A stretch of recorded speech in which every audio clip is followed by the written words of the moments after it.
of days left in testing. But again, that was a couple days ago. Yeah, yeah, and then We're probably down to 10,000 or something. It just which means 5 more days. Right, but then it's crazy when you look back at the beginning of the pandemic. Remember when we had the problem of like too many test kits?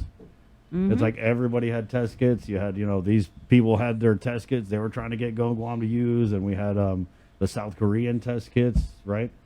So, of all the times to run out of the test kits, that's probably not a good one. 7:43. Let's go into the KUAM News Link Zoom room where we have, I don't know, are you a possible lieutenant governor candidate? I don't know what you're running for. You said you might run for Congress. We're hearing you might run with former Governor Felix Camacho. What? Wow. So I don't know. You're not considering AG, are you? No, I do not qualify for that, but thanks right. for asking. I guess we'll just start there. Senator, if you don't mind, I know you got a bunch of bills that passed, but what are you hearing, and are you part of this conversation with former Governor Felix Camacho considering a gubernatorial bid? Well, I'm glad the party has additional interest in gubernatorial, right, as well. The more folks we have interested, better, I think, for the party, and then the party support. For former Governor Camacho, a lot of experience. I read about this in today's paper.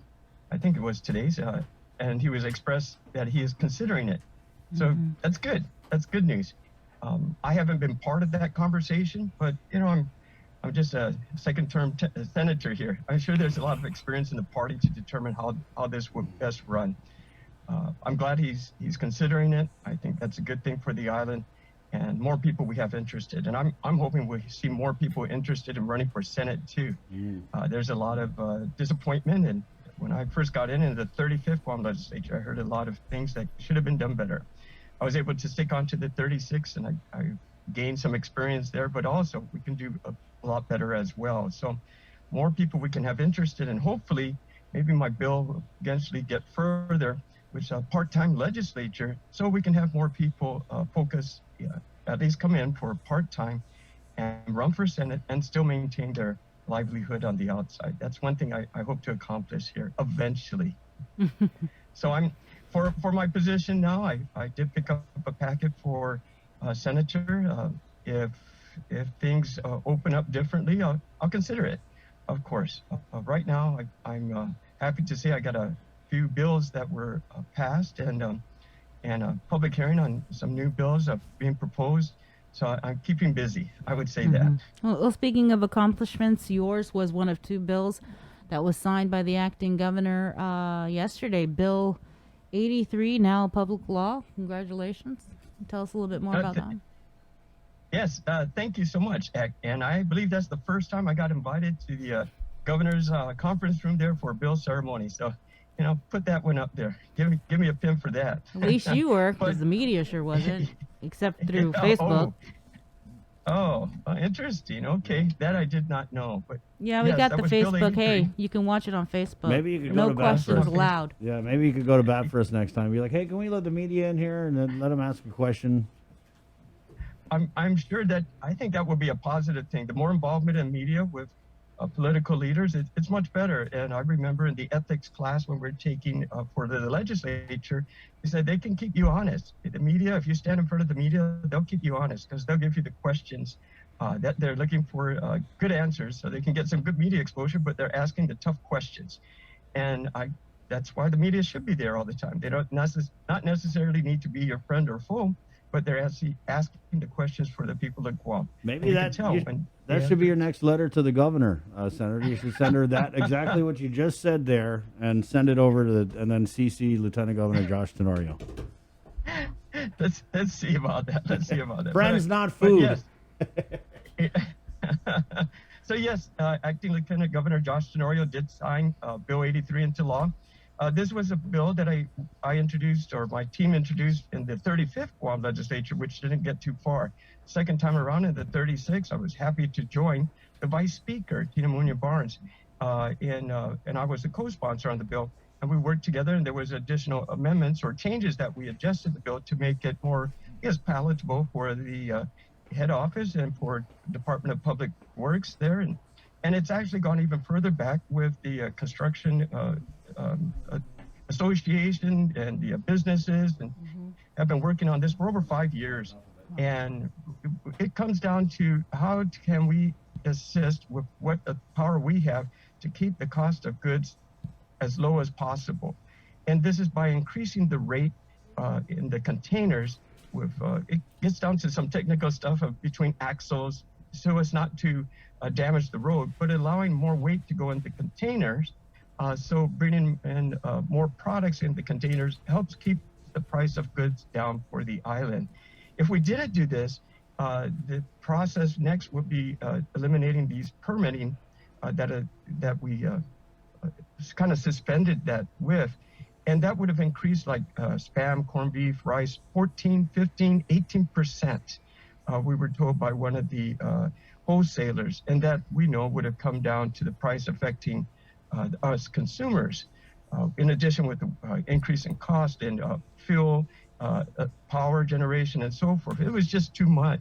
So I'm glad through compromise, working with the administration, working with the associations there, the private enterprise, and a lot of expertise on that side, working with DPW as well, and through the cooperation of Lieutenant Governor Josh Tenorio, now acting governor, that was signed into law. So I'm very happy to hear about that.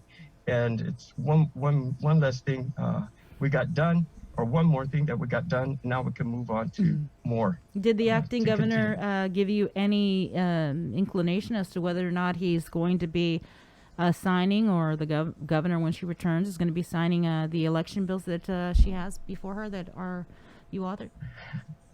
Well, we were very pleased to hear about 83 and getting invited there. And we could have pushed the button a little bit more, but we're going to let that course take its path. I think, though, it's a good reason to sign that into law. This is worked out through the Guam Election Commission and through their board, their commission board, on things to modernize and help the people of Guam with future elections, to make it more streamlined, to help cut costs as well. And hopefully by doing so, we can get more people interested, but eventually we can get more people to vote. And I sure hope the governor, when she comes back, passes both 173 and 174. It's needed for the Guam Election Commission, therefore especially needed for the people of Guam when we go out to vote here coming up soon. Well, speaking of the Guam Election Commission, I'm not sure if you heard Maria Pangilinan. She was on the show yesterday, and she said, hey, I need $600,000 more to pull off this election. I'm not sure I can do it without this supplemental funding. Have you heard anything from in the legislature whether or not she's going to be getting the money that they need? Yes. Okay. Yes. And I recall in the 35th Guam legislature, they needed to come back for supplemental funding as well. And the committee chairman for the Guam Election Commission, Senator Joe San Augustine, has been very supportive of the Guam Election Commission. I'm sure within what she's asking for and the bills that we have passed, and hopefully now to become law, I'm very confident that we can find the funding necessary for the Guam Election Commission to implement what we are mandating them to do. So eventually, though, other topics that we'd like to work out with Guam Election Commission is keep them separate. Right now, they fall under the executive branch and budget-wise too, and they're asking for more money. Whereas this Guam Election Commission should be totally separate and on their own. So because we don't want any political interference coming from any agent, any branch of government. They should have their budget, it should be secured, and they should not have to answer to somebody up higher, other than, of course, the legislature and their processing and so forth, and especially their board, right? Their commission board. That's if we keep that separate, we have their own budget, then they can work out what's right for them without having any political interference. Something down the line I'd like to work out with the Guam Election Commission as well. Speaking of budgets, we had some of your colleagues on the show yesterday, and we asked them if they had a chance to look at the budget that was submitted by BBMR for the executive branch for next fiscal year, and they kind of gave their initial thoughts about it. Did you get a chance to look at it, and you have anything to say? I saw the front cover. We had a hard copy, and it looks really pretty. But if you're going to ask for $1 billion, I guess you better make it look kind of attractive. This time, that's really a concern for me. And of course, we want to give the budget necessary for what's needed to provide the government services. And if we don't, we're going to be criticized by, well, first the agency would say you cut us short. Then the governor's office would say you cut us short. But in reality, we have to. That's the legislature's part, is submit a balanced budget. So my concern, and I haven't read it all the way, is that how is the American Rescue Plan money coming into this? If you're going to just have us focus on the general fund, which I'm sure the governor is doing, but yet you have this other purse here that you can subsidize different things. Why make us do that when we should be cooperating together to come up with the governor saying, okay, I can use the American Rescue Funds here. Therefore, you can, this is freed up $10 million. Okay, you can use that for over here. And then we can work that out together. But as we've seen in the past, since the 35th and the 36th, that's all we know is that that's the governor's authority. And when I'm ready to tell you what to do, what I will do with that, I'll let you know. But at this point, I don't see that happening. So it's going to be a difficult time for the legislatures to really give a true definition of what's a balanced budget without knowing where this other money is going to. Of course, things would possibly change, but at the best we can is at least come together to work that out. Cooperating? I don't think that's going to be happening. Yeah, I don't. that's not. The governor was in D.C. She Right. talked about how she was Yeah. communicating, Yeah. cooperating with her senators. Yeah, they let What are you they, talking about? they let Senator Moylan into Adelup. So. Yeah. Put that up on their wall. but the other part I mean, hey, thought was I'm sorry, Sabrina. yeah. They let Senator Jim Moylan and Speaker Teresa Lahi into Adelup. So that was we were had us And, raising our eyebrows. Yes, the speaker and I sat right next to each other, so that was really good. But the other interesting part on when the governor gave her budget proposal, she also included the sentence there where it's 5% and it's not going to change.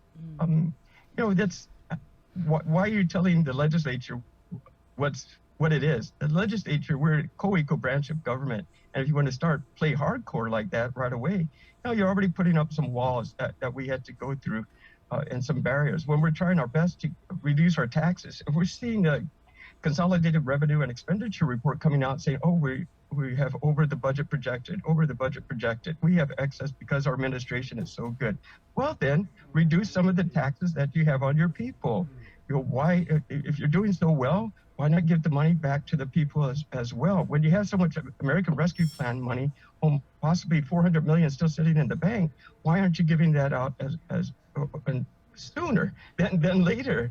I've had a conversation from families, right, telling me all their situations, and it's very disheartening, or it hurts to hear what they have to say when I know that the funding is available and it's called rescue.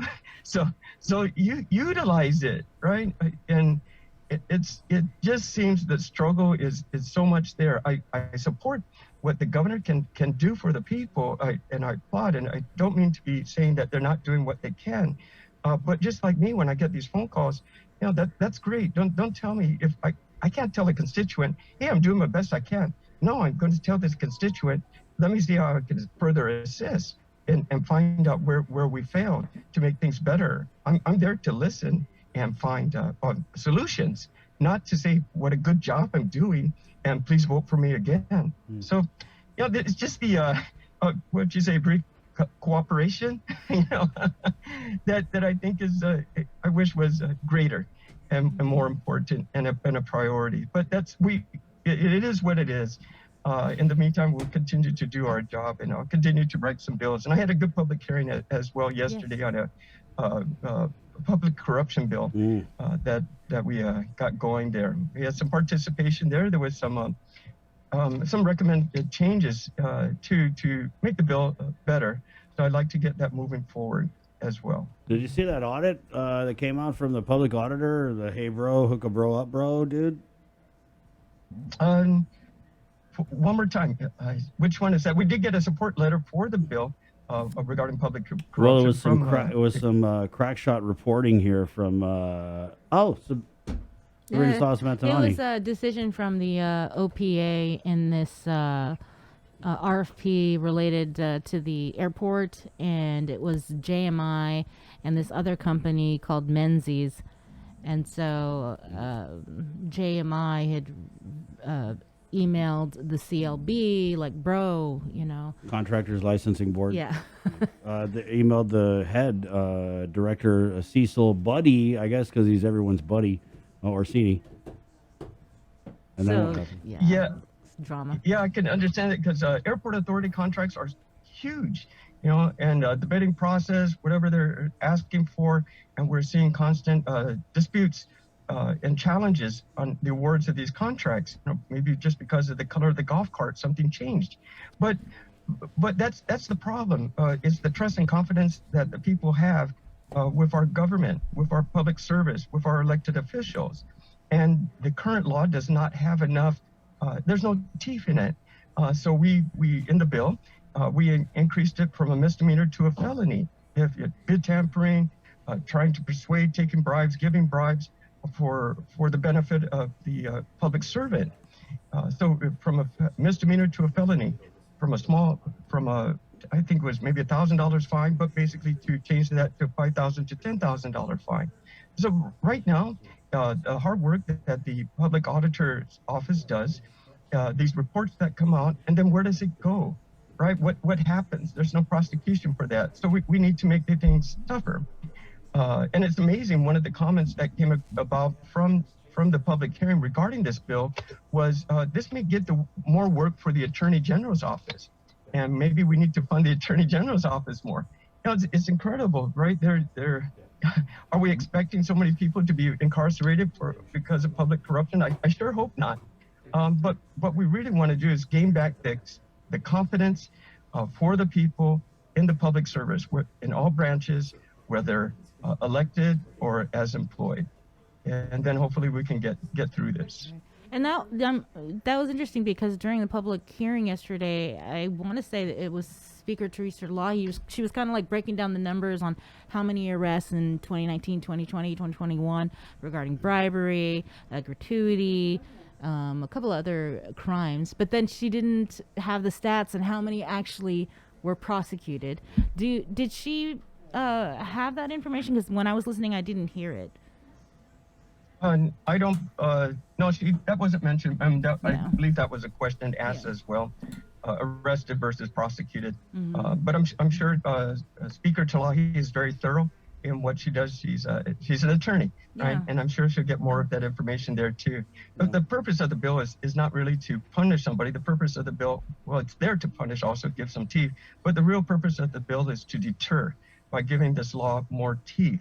And maybe if there's an unfortunate situation where greed came into the picture and somebody was the first example of having issues, maybe that example to the public and to the public servants would say, I'm not going to be doing that. I don't want to lose everything I worked so hard for, and maybe could be doing a better job at it. So it's about deterrence. So I'm looking forward to that. It sounds like it's also a long time coming. Yeah. Yes, yes, it sure does. Unfortunately, yes. Yeah, give but that from a constituent cause, it's necessary. Right. Give that audit a look, Senator, and let us know, if your bill was law, would this be an instance where there would be some type of enforcement? Yes, absolutely. I'll send you the if it story. ties in together, it'd be good. Yeah. Okay, please. Thank you. Thank you, Senator Bria. Anything else? Yeah, I did want to just ask about, I was off island when this executive order was signed regarding pay raises for law enforcement. And I know this is kind Yes. of an issue that you've been working on regarding increments, especially for our police officers, right, that get paid so much lower than other law enforcement officers in, for example, Yes. autonomous agencies. But does this really resolve this whole question of parity? Because everybody got a raise across the board. Yes. So that problem goes deep, and thank you for the question, Bree. Parity, no. The officers, of course, had an instant relief. Well, at least they were able to be helped quickly with this 18% increase on their salary. Well deserved, but it didn't differentiate, make the difference between the customs, the police, the fire, the port authority, and so forth. Right? There's still disparity, right? And so that problem just is now it's a little bit higher, but there's still differences. What we wanted to do, and we were able to pass this into law through the budget, called the PARE bill, where the Post Commission then authorizes and does a study and presents that to the legislature on how to equalize. So like in the military, basically, you can go from one branch to the other and maintain your enlisted rank, or you maintain your officer rank too. And the Post Authority has actually a plan in place that they're working on, and the budget gave them an additional funding to find a full-time employee to help put that study together for them, because these guys are all volunteers. Chief of Police is there, yeah. Chief of Customs is there, Chief of Fire is there as well, right? But they're coming up with this study using their committee to come up with a great plan. When I was in the government of Guam, I went through maybe 2 Hayes studies, right? I got pay raises as well, too. But this problem continues because the Hayes study or these other plans don't address the disparity between the agencies. And that's a struggle they're having when you finish your training and you're now a certified peace officer 1, but you can get a higher pay by changing from one agency to the other. That took away what that one agency needed. Why do we do that? Well, it's because we don't have a good plan. Did the governor's increase in pay resolve that? It did not. I appreciate that the governor did that. I'm sure the employees do as well. But we must address the disparity between the agencies on peace officers, and glad the bill became law, and the Post Commission is working on this, and I'm sure they're going to have something submitted to us, and we're following up to them as well, so we can bring it back to the legislature, and then we can eventually find funding. That's another concern where the governor gave this increase. Where would the following funding come from? We need to find that to really give the employees, our peace officers, consistency, and without any fear that things may change in the future. That would be disappointing to see. So I thank the governor for that increase in pay, but we need to get a level playing field, right? To say, so that our brothers and the peace officers and our sisters and the peace officers can do their lateral transfers if they want, but don't feel like I'm underpaid and I do a lot more, right? That's what we're working on. So thank you, Senator. Yeah, one step at a time. I mean, to me, it's mind blowing. You had the issue has always been the Guam Police Department has been underpaid. You're right, compared not just with the federal counterparts, but more importantly with their counterparts inside the government of Guam in the different agencies, right? We had the chief on here a million times where he said, I'm losing officers, not just to Camp Blas, but I'm losing them to the Port Authority. I'm losing them to the Airport Authority. So you're right, all the GPD was down here and every other law enforcement was up here, and everyone got a 20% raise, then GPD is there's still that gap. But I mean, it's brilliant of Lou and Josh, because what they did was they gave the most people a raise in the beginning of an election year. But they're probably, I mean, she may have given all law enforcement a raise, and who knows? Later on, GPD, give them another one. Yeah, but then what's going to happen after that is the other law enforcement's going to be like, oh, GPD got a raise? Well, what about us? It's never ending. Thank you, Senator. We got to run. All right. Thank you so much. Of course, Senator Jim Moylan here. We're KUAM FM, Agotni, Guam, KUAM TV. Fix yourself. Here we come. Good morning.